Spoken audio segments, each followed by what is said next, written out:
The silence in their sanctuary was not a peaceful one. It was the silence of a bomb before detonation, a held breath before the plunge.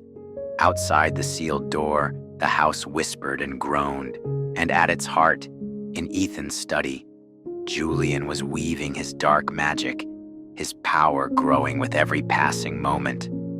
The clock was ticking toward dawn. "It's time," Eleanor said, her voice low and final, cutting through the taut silence. "We can't wait any longer. His ritual is about to peak. It is now, or it is never." Charlotte looked at Mia. In a few short days, her daughter had transformed. The last vestiges of teenage fragility had been burned away, leaving a cold steel resolve in her eyes. There was no fear left, only determination. Mia gave a single sharp nod. They moved with a near-mechanical efficiency, an unlikely commando team. Charlotte slung a small crossbody bag with the essentials, the silver dagger, pouches of salt and iron filings. Mia held the oaken bowl. Eleanor, the strongest of the three, carried the heavier wooden box containing the core components for the sealing ritual. "Remember the plan," Eleanor reiterated one last time. "Phase 1, acquire the scorpion's heart from the study. Phase 2, get it to the fireplace and place it on the purging sigil. Only after Julian's anchor is cut can we begin Phase 3, the sealing ritual. Do not get distracted. Do not let them separate us. And for God's sake, do not hesitate." Charlotte took a deep breath, the stale, fearful air of the room filling her lungs. She placed her hand on the carved slate tile above the door and pulled it away. Instantly, reality rushed in. The safe silence of their sanctuary shattered. The full, oppressive weight of the house's malevolent presence crashed down upon them. The air grew thick and cold, and Julian's chanting from downstairs was no longer a distant sound. It was a physical pulse, a low-frequency vibration they could feel in their chests. Charlotte broke the salt line with her foot and opened the door. The hallway was dark and fundamentally wrong. It looked like their hallway, but the laws of physics felt bent. The distance to the staircase seemed longer, and the walls seemed to gently ripple at the corners of their vision. The whispers assaulted them from all sides, a chorus of despair. They moved in a tight formation, Eleanor in the lead, Mia in the middle, Charlotte taking the rear. They were like swimmers trying to wade through a thick, viscous river of malice. As they passed Charlotte's master bedroom, the door swung open violently. Inside, they caught a glimpse of a scene. A younger version of Charlotte sitting at her vanity, brushing her hair and laughing, while a tall, dark silhouette, Ethan, stood behind her, hands on her shoulders. It was a happy memory, now twisted into something grotesque, a phantom play staged to distract them. "Don't look," Eleanor commanded. "It's not real." They pressed on, and the house intensified its attacks. The floor groaned under their feet, and the shadows danced manically, elongating and contracting into monstrous shapes. As they reached the top of the stairs, he was there. The spirit of Ethan. He was waiting, his form more solid, more defined than before. The blue light in his eyes now blazed with an almost electric intensity, powered by Julian's ritual. The look of anguish was gone. His face was a blank mask of servitude. He raised a translucent hand, and at the far end of the hall, a heavy oak bookshelf slid out from the wall, blocking their retreat. They were funneled, trapped. "Ethan, please," Charlotte begged, but her words dissolved in the heavy air. The spirit began to float towards them, a silent, horrifying glide. "Now," Eleanor yelled. She flung a handful of iron filings at the figure. The metallic dust passed through it, but the contact seemed to cause a hiccup in its energy, making Ethan's form ripple and go fuzzy for a second. In that instant, Charlotte acted. She didn't attack. She did the only thing she could. She called on a memory. "Ethan, remember Casco Lake, the sun on the water. Mia dropped her ice cream cone and you laughed. For a nanosecond, the blue light in the spirit's eyes flickered. A spark of confusion, of pain, broke through Julian's control. It hesitated. It was all they needed. "Down the stairs," Eleanor ordered. They plunged down the staircase in a chaotic, stumbling flight. Behind them, they heard a guttural snarl of frustration, an inhuman sound coming from the throat of Ethan's ghost. They reached the bottom of the stairs and made for the study, but their path was blocked. Mr. Sterling stood there, blocking the hallway to the study.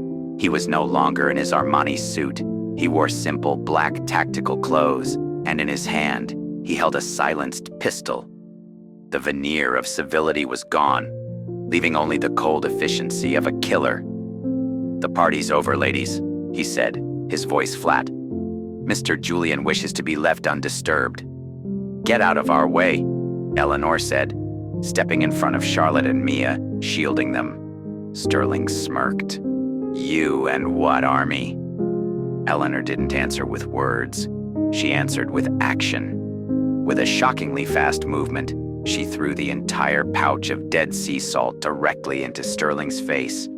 He cried out in surprise and pain as the sharp crystals bit at his eyes. In that moment of blindness, Eleanor charged forward, not to attack, but to get past. "Charlotte, Mia, go," she yelled. They didn't hesitate. They scrambled past the cursing, eye-rubbing Sterling and down the short hall to the study. Julian's chanting was now thunderous, a vibrational force coming from behind the closed door. Behind them, they heard the sound of a struggle and a muffled grunt as Sterling engaged Eleanor. They couldn't turn back. They reached the study door. Charlotte grabbed the handle and shoved. The scene inside was one of methodical madness. The study had been transformed into a dark temple. Twisting sigils were painted in blood on the floor, all converging on Ethan's desk. Black candles burned on every surface, emitting a cloying, sweet smell of wax and something else, something metallic. And in the center of it all stood Julian. He was no longer a dapper businessman. He wore a long black robe, and on his face was an expression of ecstatic concentration. He wasn't chanting anymore. He was whispering the final words of his incantation. On the desk before him, the scorpion's heart lay, but it was no longer inert. It was pulsing with a faint, dark beat, a visible throb of shadow, and a thin black mist rose from it, coiling in the air. The spirit of Ethan stood beside Julian like an honor guard, his form more solid and defined than ever, his blue eyes fixed on the stone. As Charlotte and Mia burst in, Julian turned his head. He smiled. "Just in time," he said. "You've arrived to witness the birth of a new order." "It's over, Julian," Charlotte yelled, a brave facade. "On the contrary, Mrs. Ashworth," Julian said, his voice dripping with condescension. "It has only just begun." He gave a slight nod to Ethan's spirit. "Deal with them." The spirit moved toward them, this time with no hesitation. Its power was a tangible wall. It raised its hand, and an invisible wave of kinetic energy blasted them backward, throwing them against the wall. Charlotte hit her head and slid to the floor, stunned. Mia was thrown sideways, the oaken bowl flying from her hands and shattering. This was the all is lost moment. Eleanor was occupied with Sterling. Charlotte was dazed. Mia was alone against the controlled spirit of her father, now a mindless psychic golem powered by Julian's will. The spirit advanced on Mia, its translucent hands reaching, not to strike, but to seize. Mia looked into those vacant blue eyes, and her heart broke. But through the terror, Eleanor's words echoed in her mind. His emotions are twisted, but they're there. She didn't try to run. She fumbled in the pocket of her hoodie and pulled something out. Not a weapon, a worn, frayed wallet. She flipped it open to a clear plastic sleeve. Inside was a faded photograph, the one from years ago, from their vacation in Maine. Ethan, Charlotte, and a gap-toothed Mia, all grinning for the camera, holding melting ice cream cones. She held it up. "Dad," she said, her voice shaking but clear. "This was us. Remember, Dad. Remember us." The spirit stopped. Its blue eyes stared at the tiny photograph. "I'm not mad anymore," Mia continued, tears streaming down her face. "I know you tried. I know you were scared. Julian did this to you. It's not your fault. I love you. I forgive you." Love. Forgiveness. Two concepts, two forces completely alien to the transactional, greed-fueled worldview of Julian and the Wanderer. They were an anomaly his dark magic could not compute. A sound came from Ethan's spirit. A moan, a scream of torment, and a wrenching release. The blue light in his eyes flickered violently, like a bulb about to burn out. He looked from the photo to Julian, and for a moment, true, pure recognition flared on his spectral face. Betrayal. Rage. He turned on Julian, not as a protector, but as an avenger. He didn't attack. He did something simpler. He moved between Julian and the scorpion's heart, breaking their connection. Julian's ritual was severed at the most critical moment. Julian screamed in fury as his link was cut. The dark energy in the room faltered. "Now, Mia!" shouted a recovering Charlotte. Mia didn't need to be told. She lunged for the desk, snatching the vibrating scorpion's heart. It was ice cold and felt like a living, squirming insect in her hand. She turned and ran from the study. Sterling, having subdued Eleanor and entering the study, tried to block her, but Charlotte was there. She threw herself at him, not with strength, but with the full, desperate weight of a mother, sending him off balance. He stumbled backward, taking her down with him. Mia was clear. She was sprinting through the living room, heading for the fireplace, for the cornerstone. She reached the hearth, gasping for breath. She fell to her knees, searching for the loose stone. She found it. She looked at the black obsidian heart in her hand. It seemed to whisper to her, promising everything. Power to get revenge, power to never be afraid again. She hesitated for a second. Its allure was so strong. Then she thought of her father, and she shoved the stone against the cornerstone, pressing it flat against the ancient carved sigil. The effect was immediate and catastrophic. There was no sound in the physical world, but in their minds, it was a deafening explosion. A silent, pure wave of white energy erupted from the cornerstone. The black obsidian stone didn't just go inert, it cracked. A web of glowing fissures formed across its surface, and a high-pitched, sycophantic scream, the true shriek of the Wanderer, echoed in their minds.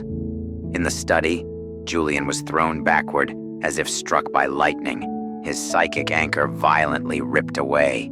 He hit the wall and slid to the floor, unconscious.